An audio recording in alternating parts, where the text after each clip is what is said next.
زندگی کا حساب ہوگا، جسم کے ایک ایک پارٹ سے حساب لیا جائے گا، زبان کا حساب ہوگا، آنکھوں کا حساب ہوگا، ہاتھ پیر کا حساب ہوگا۔ کیوں؟ اس لیے کہ یہ اللہ کی امانت تھی، اور اللہ تعالیٰ اس امانت کے بارے میں ہم سے قیامت کے دن سوال کریں گے۔ یہ جذبہ ہمارے اندر ہونا چاہیے، قربانی کا اصل مقصد ہے۔ ہمارے نبی صلی اللہ علیہ وسلم صحابہ کے ساتھ ایک جنگ سے واپس لوٹ رہے تھے، جنگ کر کے واپس لوٹ رہے تھے، گھر کی طرف آ رہے تھے، مدینے کی طرف۔ تو حضور صلی اللہ علیہ وسلم نے ارشاد فرمایا صحابہ سے، رجعنا، عربی میں رجعنا من جہاد الاصغر الى جہاد الاکبر، رجعنا من جہاد الاصغر الى جہاد الاکبر۔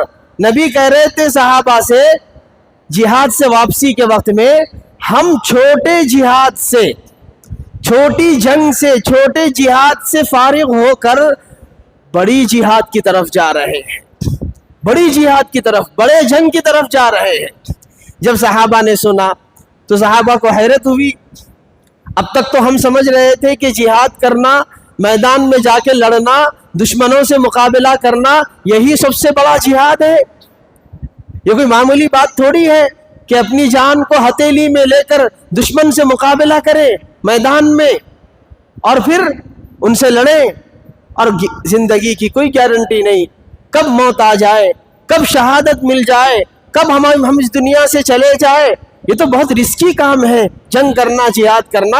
ہم اسی کو سب سے بڑا جہاد سمجھ رہے تھے اب تک، لیکن نبی کہہ رہے ہیں جہاد سے فارغ ہو کے جاتے وقت میں، رجعنا من جہاد الاصغر الى جہاد الاکبر۔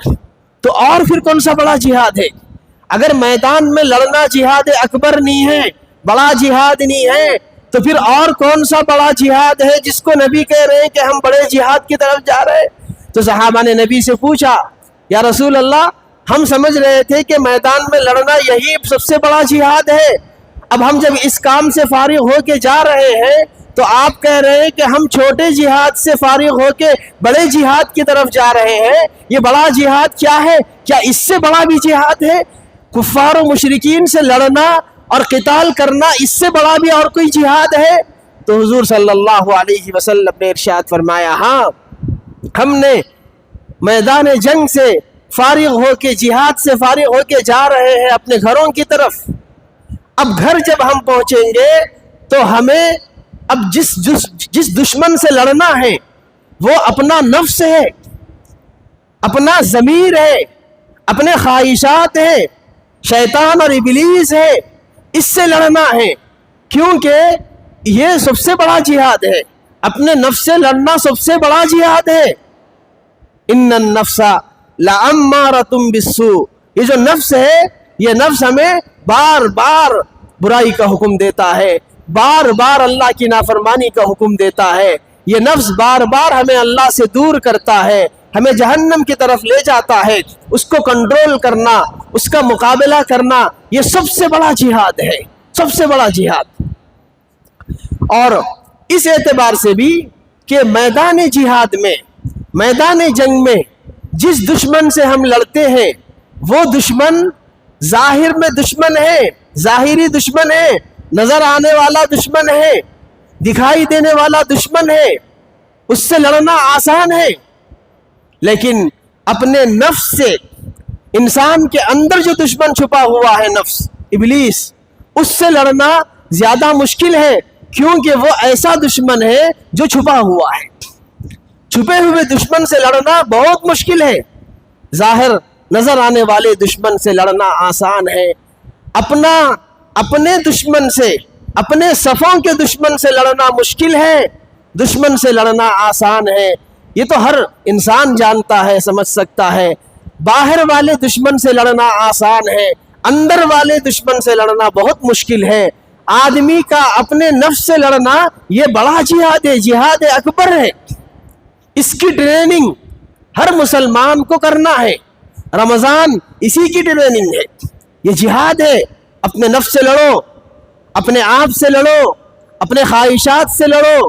وہ بار بار حکم دے رہا ہے اللہ کی نافرمانی کرنے کا، وہ بار بار حکم دے رہا ہے، گناہ کر کے لذت اور مزے حاصل کرنے کا حکم بار بار دے رہا ہے، اس سے لڑنا ہے، اور دشمنوں سے لڑنا وقتی طور پہ ہے، 8 دن 10 دن 15 دن 20 دن 1 مہینہ جنگ ہوگی، لیکن اپنے نفس سے، اپنے آپ میں چھپے ہوئے دشمن سے لڑنے کا کوئی وقت نہیں ہے۔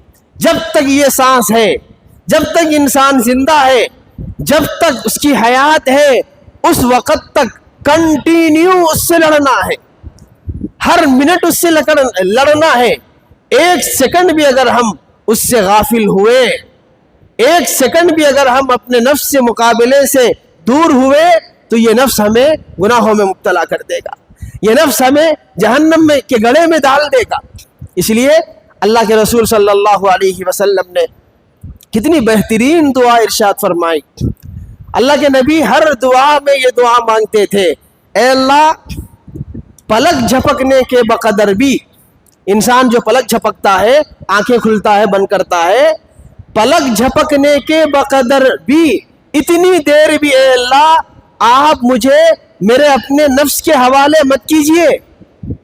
پلک جھپکنے کے بقدر بھی اگر میرے نفس کا میرے اوپر کنٹرول ہو جائے گا تو پھر میں تباہ و برباد ہو جاؤں گا، میں ضائع ہو جاؤں گا، میرا نقصان ہو جائے گا، میری جنت ختم ہو جائے گی، میں جہنم میں چلے جاؤں گا۔ اتنی دیر بھی، چند سیکنڈ بھی، چند ملی سیکنڈ بھی آپ مجھے اپنے نفس کے حوالے مت کیجیے۔ نفس کا مار، نفس کا قید، نفس کا ضرب، نفس کا وار بہت خطرناک ہے میرے دوستو، جو ہر انسان کے اندر ہے، ہر مسلمان کے اندر ہے۔ یہی نفس ہمیں اللہ کی نافرمانی کرنے پر آمادہ کرتا ہے، گناہ کرنے پر آمادہ کرتا ہے۔ یہی نفس ہمیں رسول اللہ صلی اللہ علیہ وسلم کو تکلیف پہنچانے پر آمادہ کرتا ہے۔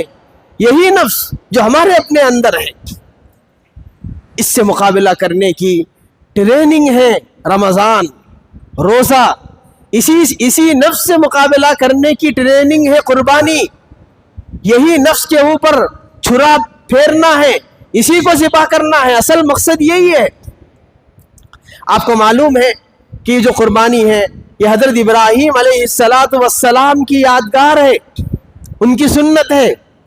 اللہ تعالیٰ نے حضرت ابراہیم علیہ السلام سے جو آزمائشیں لی، جو قربانیاں لی، اس کے ذریعے سے اللہ تعالیٰ پوری امت کو، قیامت تک کے آنے والے انسانوں کو یہ بتانا چاہتے تھے۔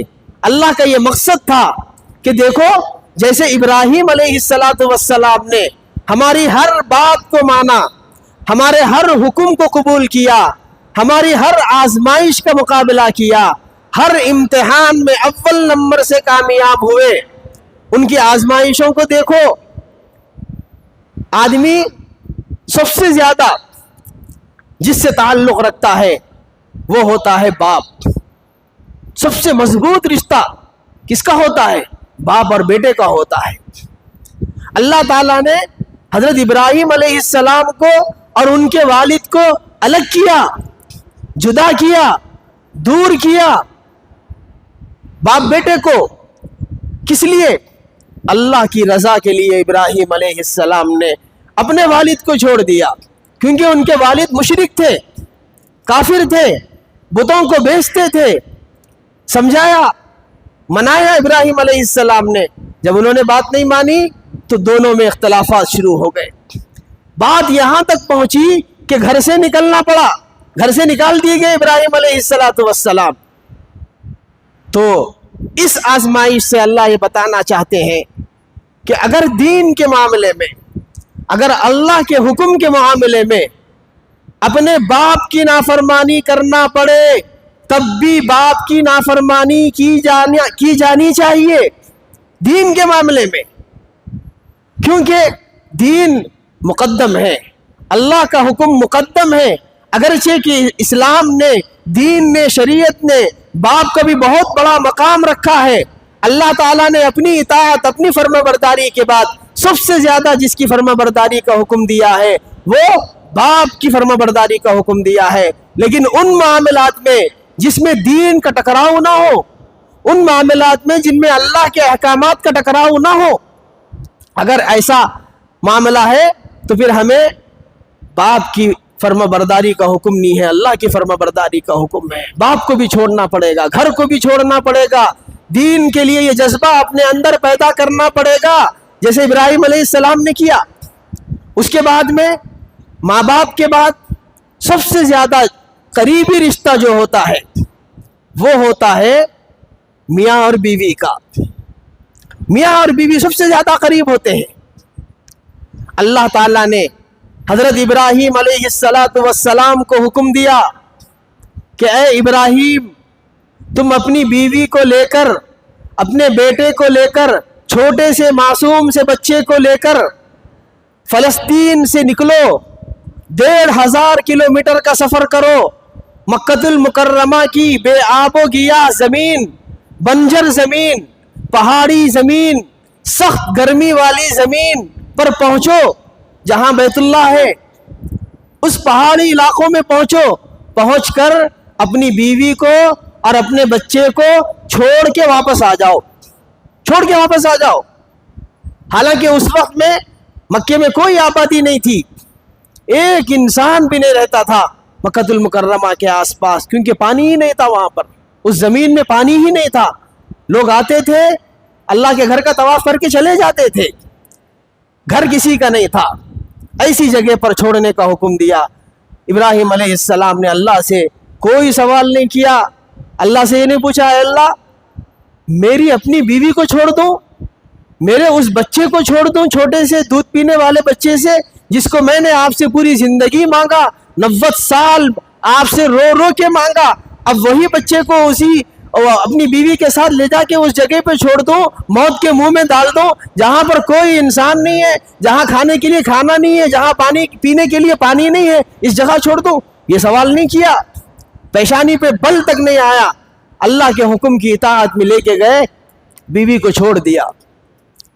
ایک دن کے لیے نہیں, ایک ہفتے کے لیے نہیں, ایک مہینے کے لیے نہیں, پورے 3 سال انہوں نے اپنی بیوی کو اور اپنے بچے کو اللہ کے بھروسے پہ چھوڑ کے واپس آ گئے فلسطین.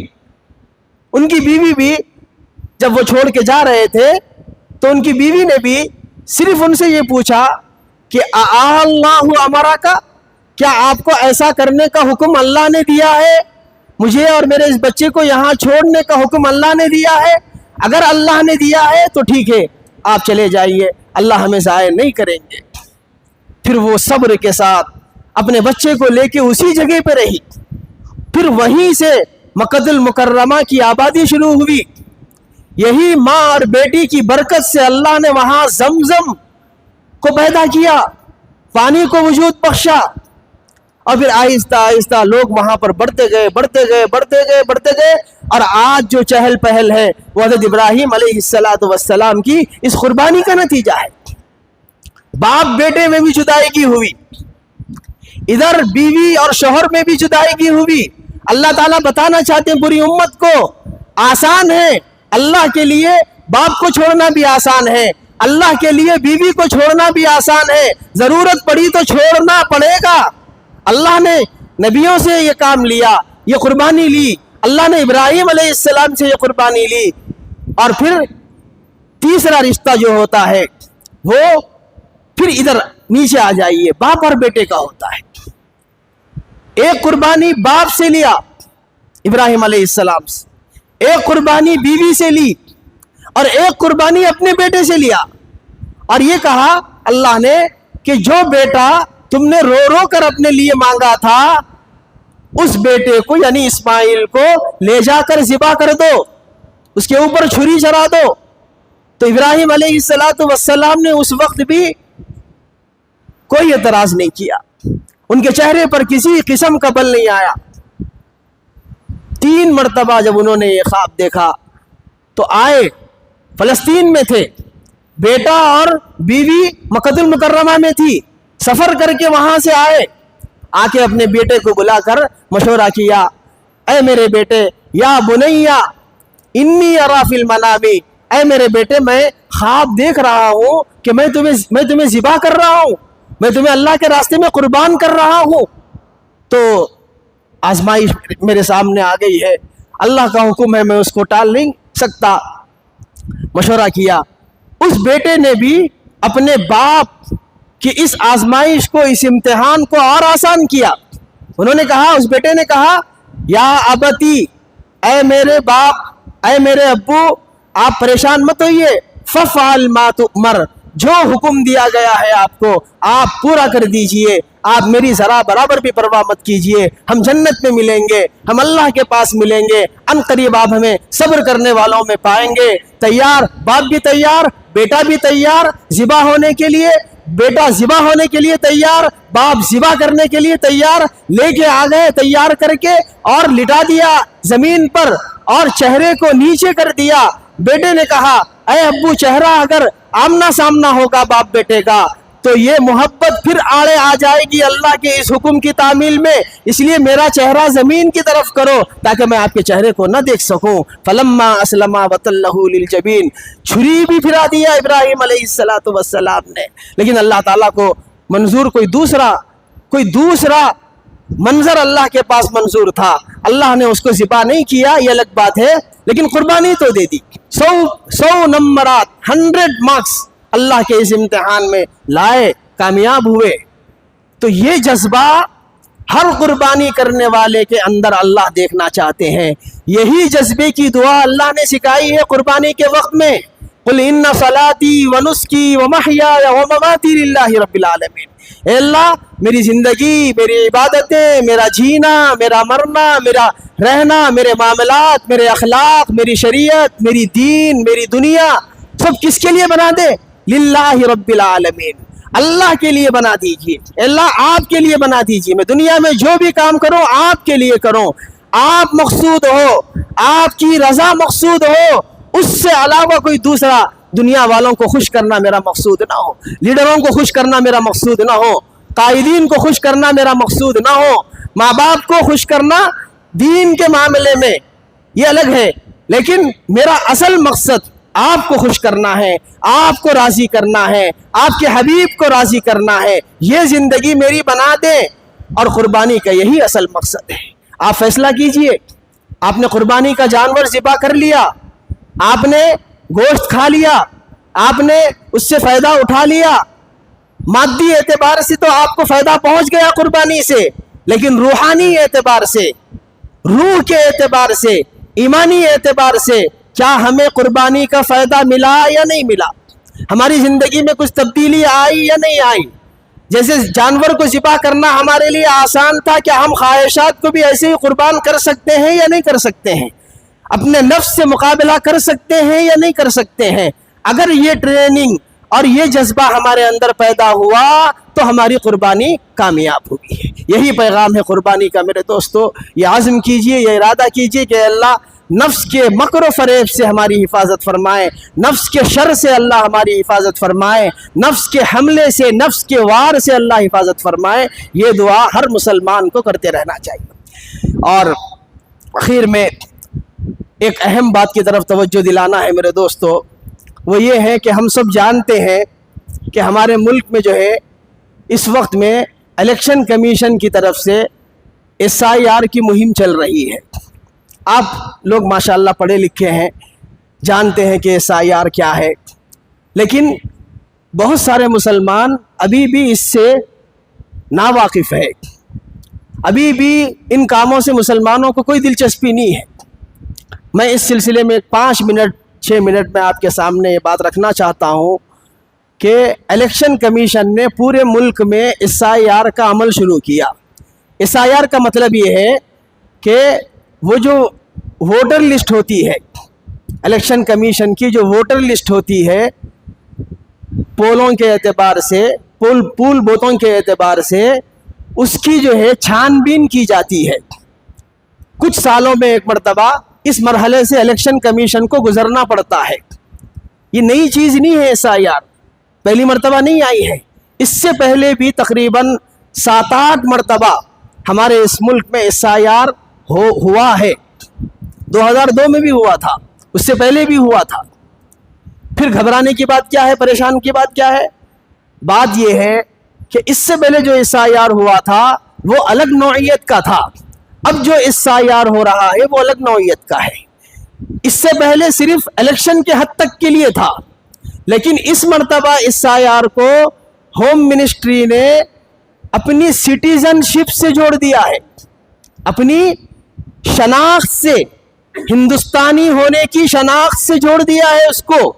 اگر کسی کا نام خدا نخواستہ ایس آئی آر میں نہیں آیا تو وہ یہ سمجھا جائے گا کہ وہ انڈینز نہیں ہے، وہ بھارتی نہیں ہے، اور وہ نہ صرف ووٹ سے محروم رہے گا بلکہ وہ حکومت کی تمام مراعات سے، اسکیموں سے بھی محروم ہو جائے۔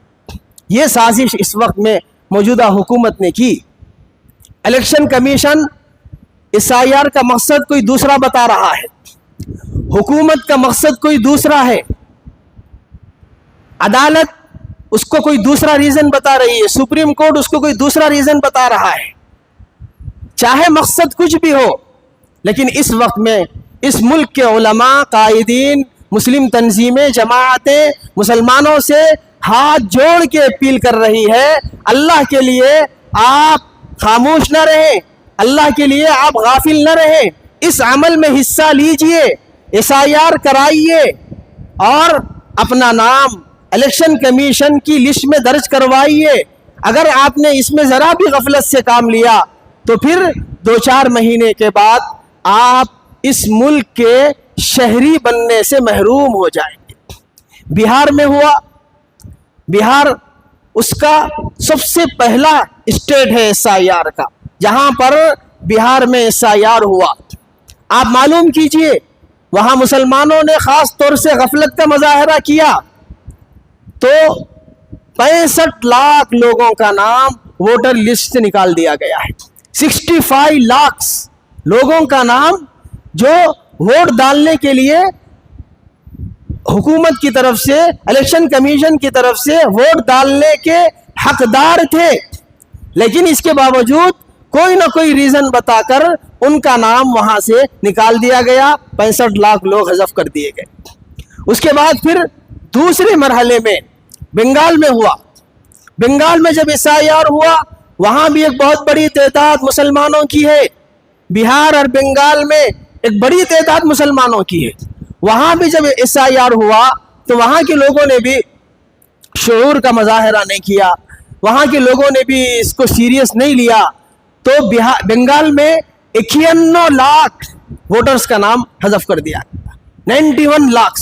میں یہ نہیں کہہ رہا ہوں کہ صرف مسلمان ہیں، مسلمان بھی ہے، دوسرے غیر مسلم بھی ہے، لیکن زیادہ تر مسلمان ہیں۔ حکومت کا ٹارگٹ ایس آئی آر کے ذریعے سے مسلمان نشانے پہ ہے۔